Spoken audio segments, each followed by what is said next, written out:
नमस्कार। आज आपसे मन की बात एक ऐसे समय कर रहा हूं जब कोरोना हम सभी के धैर्य, हम सभी के दुख बर्दाश्त करने की सीमा की परीक्षा ले रहा है। बहुत से अपने हमें असमय छोड़कर चले गए हैं। कोरोना की पहली वेव का सफलतापूर्वक मुकाबला करने के बाद देश हौसले से भरा हुआ था, आत्मविश्वास से भरा हुआ था। लेकिन इस तूफान ने देश को झकझोर दिया है। साथियों, बीते दिनों इस संकट से निपटने के लिए मेरी अलग अलग सेक्टर्स के एक्सपर्ट्स के साथ, विशेषज्ञों के साथ लंबी चर्चा हुई है। हमारी फार्मा इंडस्ट्री के लोग हों, वैक्सीन मैन्युफैक्चरर्स हों, ऑक्सीजन के प्रोडक्शन से जुड़े लोग हों या फिर मेडिकल फील्ड के जानकार, उन्होंने अपने महत्वपूर्ण सुझाव सरकार को दिए हैं। इस समय हमें इस लड़ाई को जीतने के लिए एक्सपर्ट्स और वैज्ञानिक सलाह को प्राथमिकता देनी है। राज्य सरकार के प्रयत्नों को आगे बढ़ाने में भारत सरकार पूरी शक्ति से जुटी हुई है। राज्य सरकारें भी अपना दायित्व निभाने की पूरी कोशिश कर रही हैं। साथियों, कोरोना के खिलाफ इस समय बहुत बड़ी लड़ाई देश के डॉक्टर और हेल्थ वर्कर्स लड़ रहे हैं। पिछले एक साल में उन्हें इस बीमारी को लेकर हर तरह के अनुभव भी हुए हैं। हमारे साथ इस समय मुंबई से प्रसिद्ध डॉक्टर शशांक जोशी जी जुड़ रहे हैं। डॉक्टर शशांक जी को कोरोना के इलाज और इससे जुड़ी रिसर्च का बहुत जमीनी अनुभव है। वो इंडियन कॉलेज ऑफ फिजिशियंस के डीन भी रह चुके हैं। आइए बात करते हैं डॉक्टर शशांक से। नमस्कार डॉक्टर शशांक जी। नमस्कार सर। अभी कुछ दिन पहले ही मुझे आपसे बात करने का अवसर मिला था। आपके विचारों की स्पष्टता मुझे बहुत अच्छी लगी थी। मुझे लगा देश के सभी नागरिकों को आपके विचार जानने चाहिए।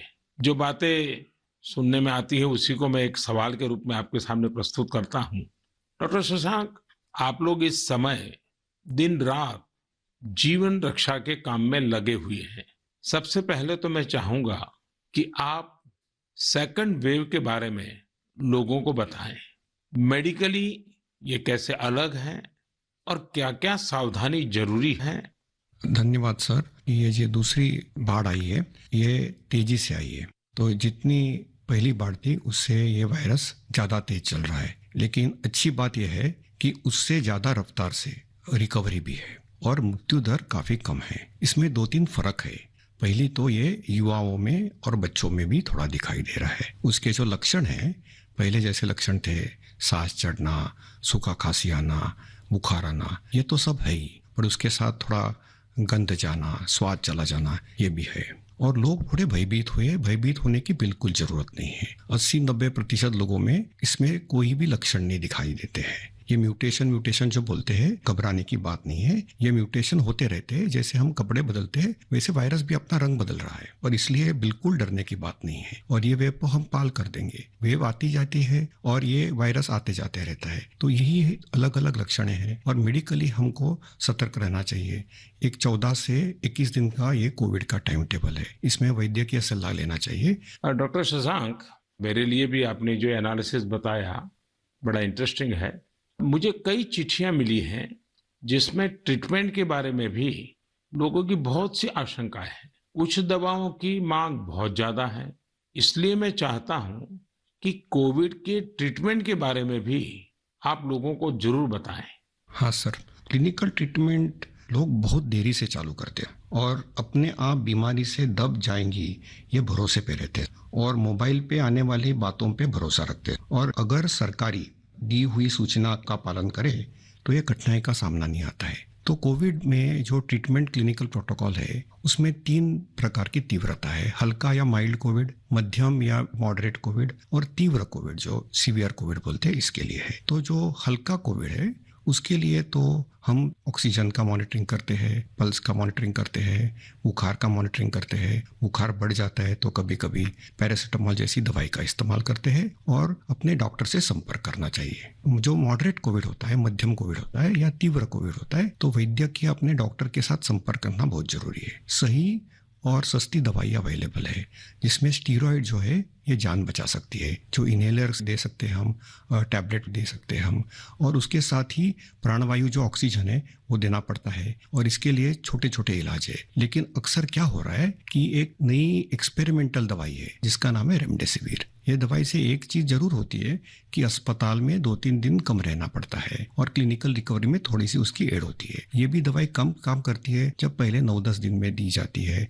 और ये 5 ही दिन लेनी पड़ती है। तो ये लोग जो दौड़ रहे हैं रेमडेसिविर के पीछे, ये बिल्कुल दौड़ना नहीं चाहिए। ये दवाई की थोड़ा काम है, जिनको ऑक्सीजन लगता है, प्राणवायु ऑक्सीजन लगता है, जो अस्पताल में भर्ती होते हैं और डॉक्टर जब बताते तभी लेना चाहिए। तो ये बहुत जरूरी है सब लोगों को समझना। हम प्राणायाम करेंगे, हमारे शरीर के जो लंग्स है उसको थोड़ा एक्सपांड करेंगे और जो हमारी खून पतली करने वाली जो इंजेक्शन आती है जिसको हम हिपैरिन बोलते हैं, ये छोटी छोटी दवाइयाँ देंगे तो 98% लोग सर ठीक हो जाते हैं। तो पॉजिटिव रहना बहुत जरूरी है। ट्रीटमेंट प्रोटोकॉल वैद्य के सलाह से लेना बहुत जरूरी है और ये जो महंगी महंगी दवाई है उसके पीछे दौड़ने की कोई जरूरत नहीं है सर। अपने पास अच्छे इलाज चालू है, प्राणवायु ऑक्सीजन है, वेंटिलेटर की भी सुविधा है, सब कुछ है सर।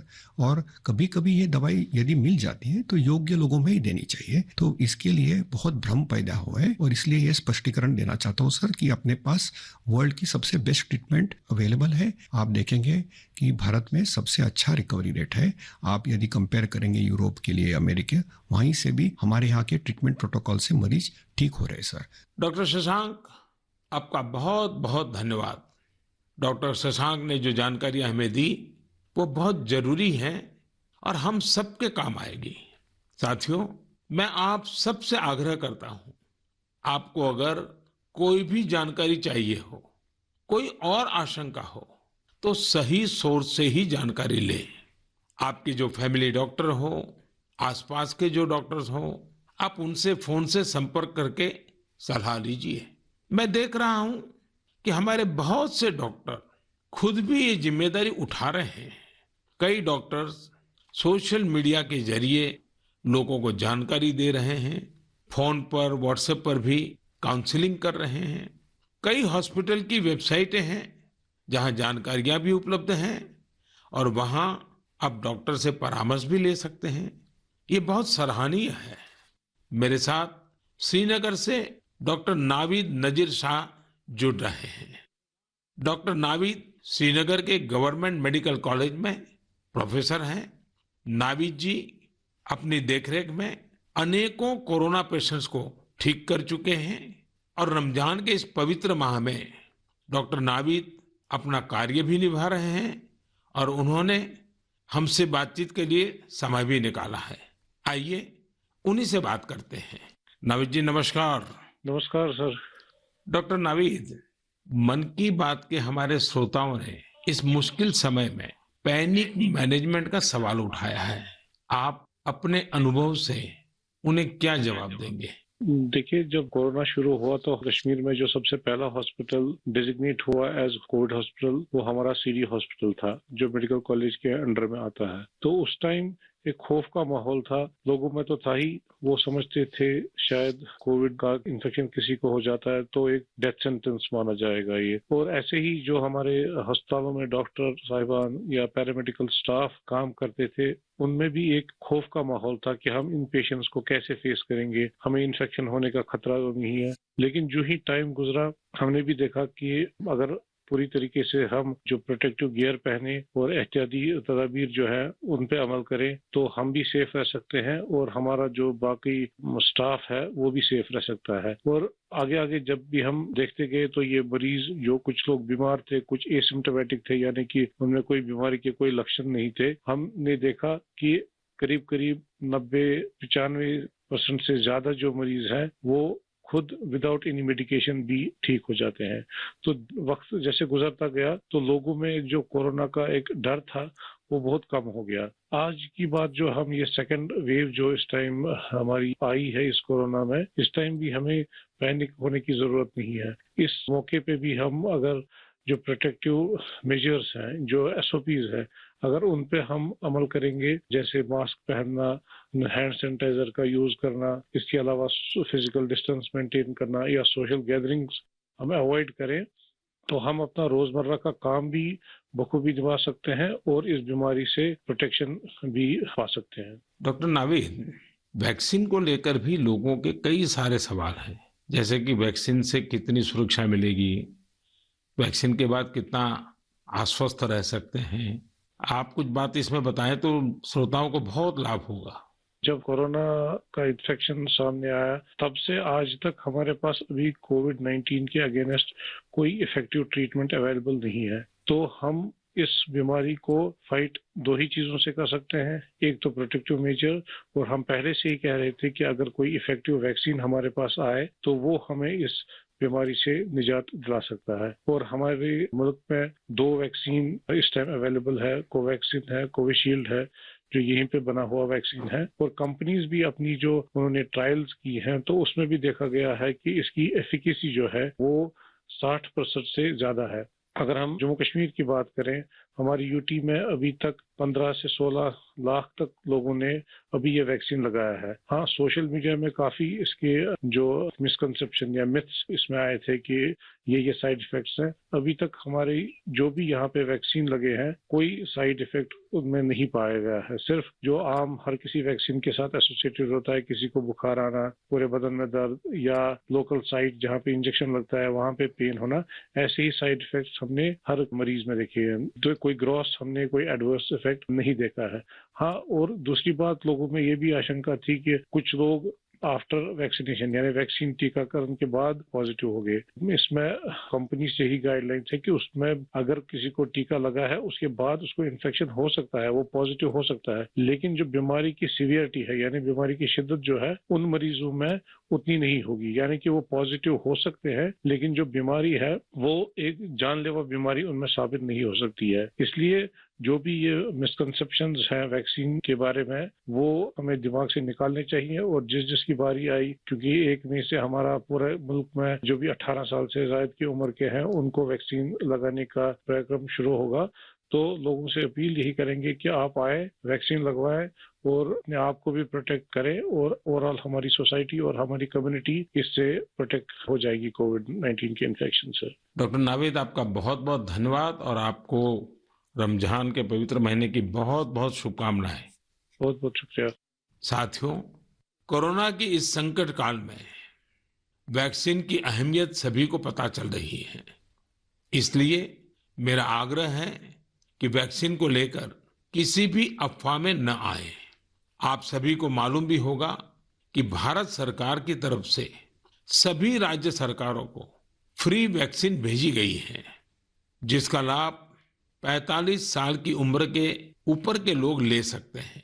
अब तो 1 मई से देश में 18 साल के ऊपर के हर व्यक्ति के लिए वैक्सीन उपलब्ध होने वाली है।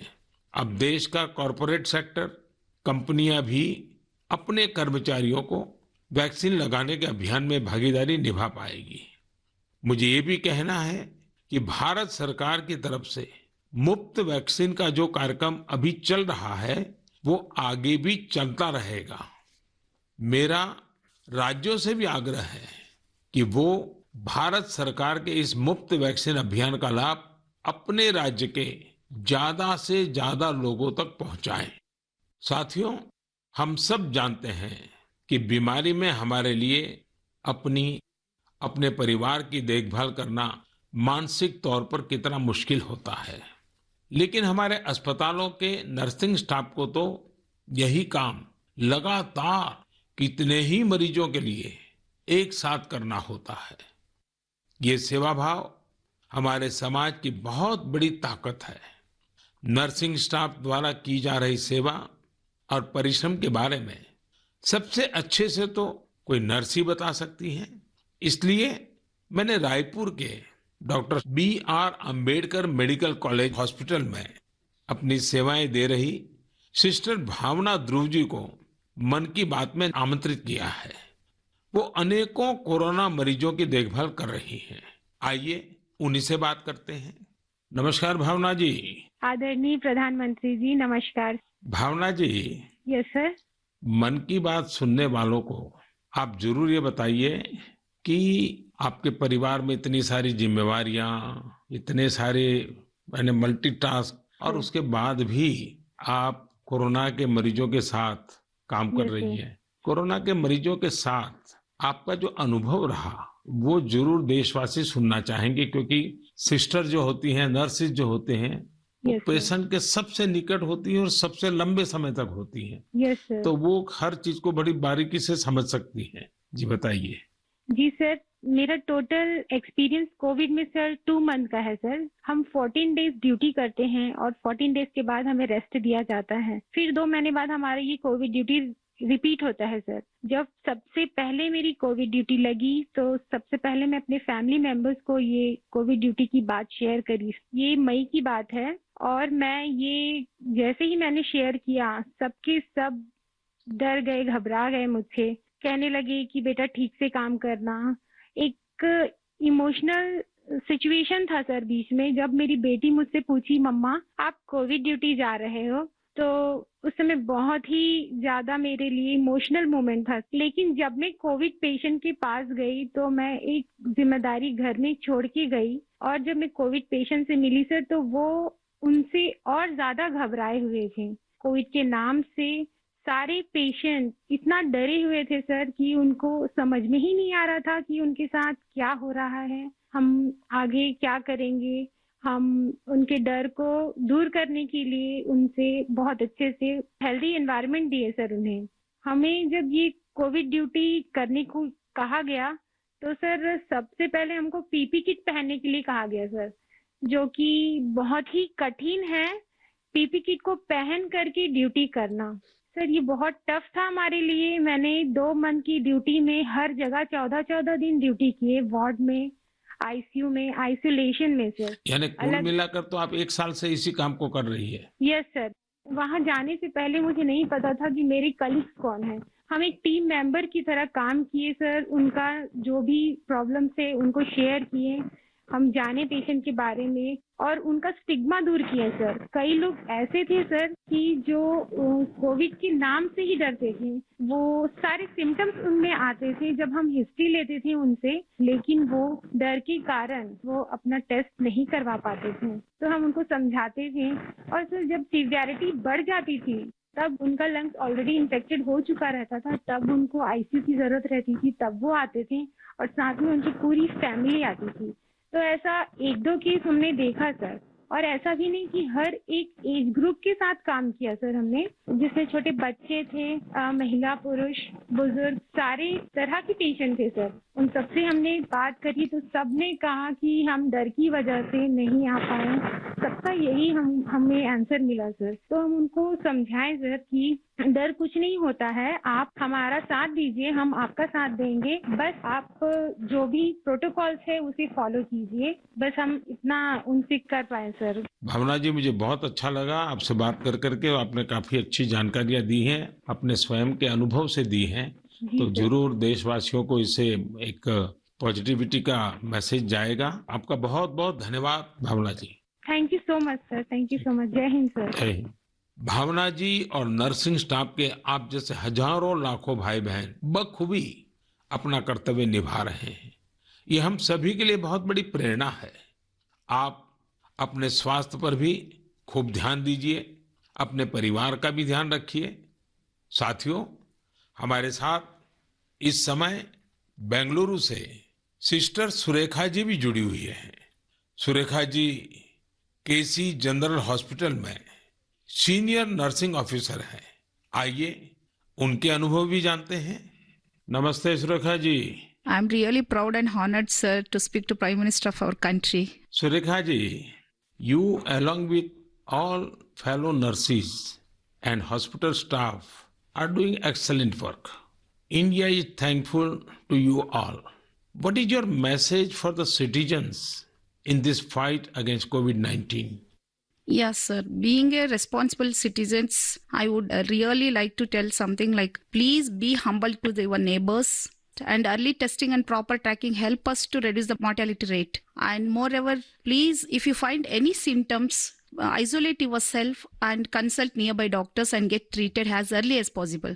So community need to know awareness about this disease and be positive. Don't be panic and don't be stressed out. It worsen the condition of the patient. We are thankful to our government, proud to have a vaccine also. I'm already vaccinated. With my own experience, I wanted to tell the citizens of India, no vaccines provides 100% protections immediately. It takes time to build a immunity. Please don't be scared to get vaccinated. Please vaccinate yourself. There is a minimal side effects, and I want to deliver the message like, stay at home, stay healthy, avoid contact with the people who are sick, and avoid touching the nose, eyes and mouth unnecessarily. Please practice physical distancing, wear mask properly, wash your hands regularly, and home remedies you can practice in the house. Please drink Ayurvedic Kada, take steam inhalation and mouth gargling every day, and breathing exercise so you can do it. And one more thing, last and not least, please have a sympathy towards frontline workers and professionals. We need your support and cooperation. We will fight together.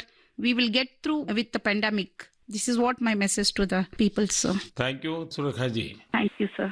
Surekha ji, वाकई आप बहुत कठिन समय में मोर्चा संभाले हुए हैं। आप अपना ध्यान रखिए। आपके परिवार को भी मेरी बहुत बहुत शुभकामनाएं हैं। मैं देश के लोगों से भी आग्रह करूंगा कि जैसा भावना जी, सुरेखा जी ने अपने अनुभव से बताया है, कोरोना से लड़ने के लिए पॉजिटिव स्पिरिट बहुत ज्यादा जरूरी है और देशवासियों को इसे बनाए रखना है। साथियों, डॉक्टर्स और नर्सिंग स्टाफ के साथ साथ इस समय लैब टेक्नीशियंस और एम्बुलेंस ड्राइवर्स जैसे फ्रंटलाइन वर्कर्स भी भगवान की तरह ही काम कर रहे हैं। जब कोई एम्बुलेंस किसी मरीज तक पहुंचती है तो उन्हें एम्बुलेंस ड्राइवर देवदूत जैसा ही लगता है। इन सब की सेवाओं के बारे में, इनके अनुभव के बारे में देश को जरूर जानना चाहिए। मेरे साथ अभी ऐसे ही एक सज्जन है, श्रीमान प्रेम वर्मा जी, जो कि एक एम्बुलेंस ड्राइवर है। जैसा कि इनके नाम से ही पता चलता है, प्रेम वर्मा जी अपने काम को, अपने कर्तव्य को पूरे प्रेम और लगन से करते हैं। आइए उनसे बात करते हैं। नमस्ते प्रेम जी। नमस्ते सर जी। भाई प्रेम, हाँ जी सर। आप अपने कार्य के बारे में हाँ जी। जरा विस्तार से बताइए। आपका जो अनुभव है वो भी बताइए। मैं कैट्स एम्बुलेंस में ड्राइवर की पोस्ट पे हूँ। हाँ। और जैसे ही कंट्रोल हमें एक टैब पे कॉल देता है, 102 से जो कॉल आती है, हम मूव करते हैं पेशेंट के पास। हम पेशेंट को जाते हैं उनके पास। तो 2 साल से हम कंटिन्यू कर रहे हैं काम। अपना किट पहन के, ग्लव्स, मास्क पहन के पेशेंट को जहाँ वो ड्रॉप करने के लिए कहते हैं, जो भी हॉस्पिटल में, हम जल्दी से जल्दी उनको ड्रॉप करते हैं। आपको तो वैक्सीन की दोनों डोज लग गई होगी। बिल्कुल सर। तो दूसरे लोगों को वैक्सीन लगवाएं, इसके लिए आपका क्या संदेश है? सर बिल्कुल, सभी को ये डोज लगवानी चाहिए और अच्छी ही है फैमिली के लिए भी। अब मुझे मेरी मम्मी कहती है ये नौकरी छोड़ दो। मैंने बोला मम्मी, अगर मैं भी नौकरी छोड़ के बैठ जाऊंगा तो सब और पेशेंट को कैसे कौन छोड़ने जाएगा, क्योंकि सब इस कोरोना काल में सब भाग रहे हैं, सब नौकरी छोड़ छोड़ के जा रहे हैं। मम्मी भी मुझे बोलती है कि बेटा ये नौकरी छोड़ दे। मैंने बोला नहीं मम्मी, मैं नौकरी नहीं छोड़ूंगा। प्रेम जी, माँ को दुखी मत करना, नहीं माँ सर। को समझाना। हाँ जी। लेकिन ये जो आपने माँ वाली बात बताई ना, हाँ जी। ये बहुत ही छूने वाली है। आपकी माता जी को भी हाँ जी। मेरा प्रणाम कहिएगा। बिल्कुल। हाँ। हाँ जी। और प्रेम जी, मैं आपके माध्यम से हाँ जी। ये एम्बुलेंस चलाने वाले हमारे ड्राइवर भी हाँ जी। कितना बड़ा रिस्क लेकर के काम कर रहे हैं, हाँ जी। और हर एक की माँ क्या सोचती है, बिल्कुल सर। ये बात जब श्रोताओं तक पहुंचेगी, हाँ जी। मैं जरूर मानता हूँ कि उनको भी दिल को छू जाएगी। हाँ जी। प्रेम जी, बहुत बहुत धन्यवाद। आप एक प्रकार से प्रेम की गंगा बहा रहे हैं। धन्यवाद सर जी। धन्यवाद भैया। धन्यवाद। साथियों, प्रेम वर्मा जी और इन जैसे हजारों लोग आज अपना जीवन दांव पर लगाकर लोगों की सेवा कर रहे हैं। कोरोना के खिलाफ इस लड़ाई में जितने भी जीवन बच रहे हैं, उसमें एम्बुलेंस ड्राइवर्स का भी बहुत बड़ा योगदान है। प्रेम जी, आपको और देश भर में आपके सभी साथियों को मैं बहुत बहुत साधुवाद देता हूं। आप समय पर पहुंचते रहिए, जीवन बचाते रहिए। मेरे प्यारे देशवासियों, ये सही है कि कोरोना से बहुत लोग संक्रमित हो रहे हैं, लेकिन कोरोना से ठीक होने वाले लोगों की संख्या भी उतनी ही ज्यादा है। गुरुग्राम की प्रीति चतुर्वेदी जी ने भी हाल ही में कोरोना को हराया है।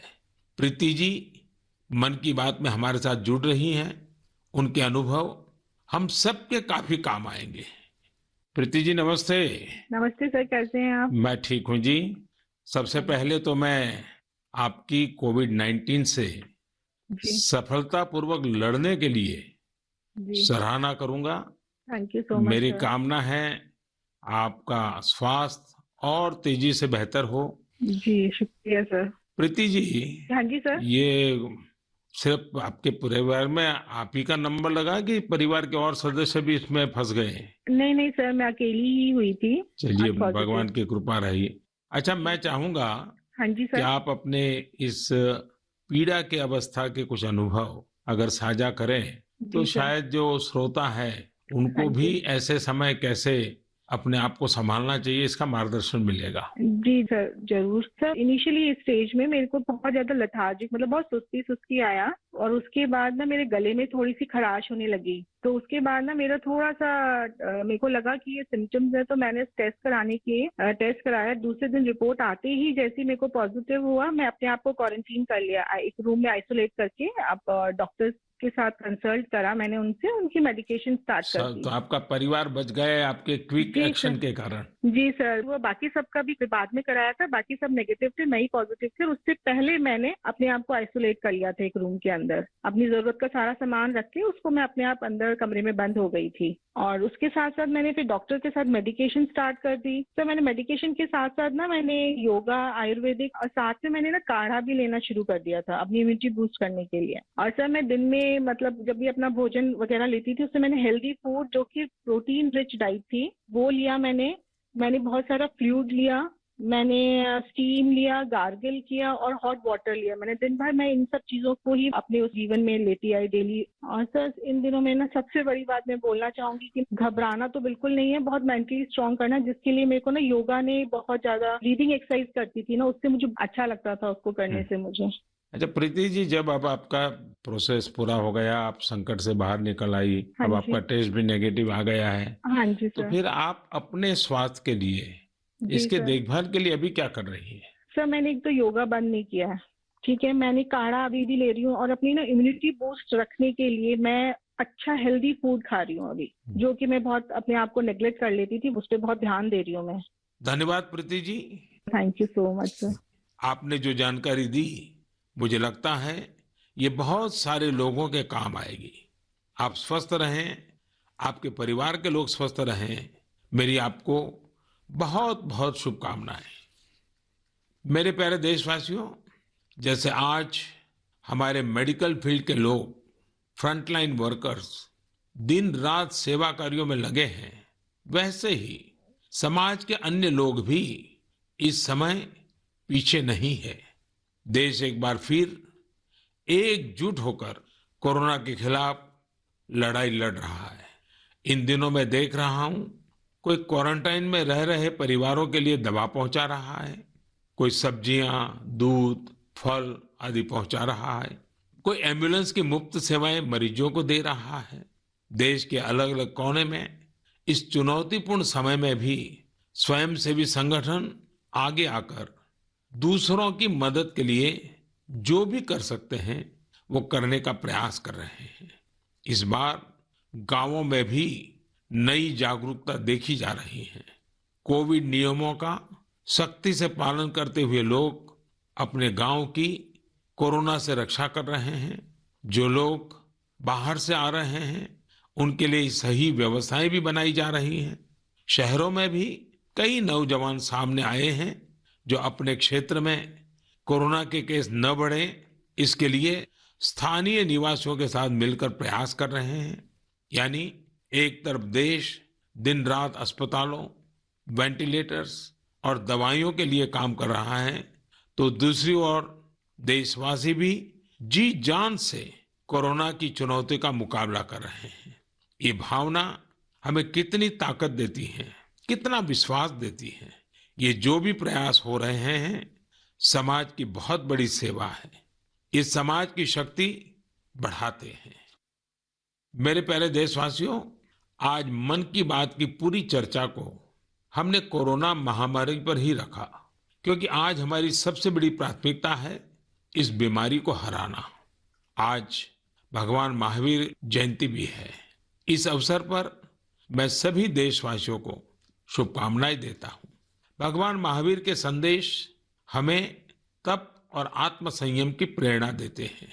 अभी रमजान का पवित्र महीना भी चल रहा है, आगे बुद्ध पूर्णिमा भी है, गुरु तेग बहादुर जी का 400वां प्रकाश पर्व भी है। एक महत्वपूर्ण दिन पोचिशे बोईशाख टैगोर जयंती का है। ये सभी हमें प्रेरणा देते हैं अपने कर्तव्य को निभाने की। एक नागरिक के तौर पर हम अपने जीवन में जितनी कुशलता से अपने कर्तव्यों को निभाएंगे, संकट से मुक्त होकर भविष्य के रास्ते पर उतनी ही तेजी से आगे बढ़ेंगे। इसी कामना के साथ मैं आप सभी से एक बार फिर आग्रह करता हूं कि वैक्सीन हम सबको लगवाना है और पूरी सावधानी भी रखनी है। दवाई भी, कड़ाई भी, इस मंत्र को कभी भी नहीं भूलना है। हम जल्द ही साथ मिलकर इस आपदा से बाहर आएंगे। इसी विश्वास के साथ आप सभी का बहुत बहुत धन्यवाद। नमस्कार।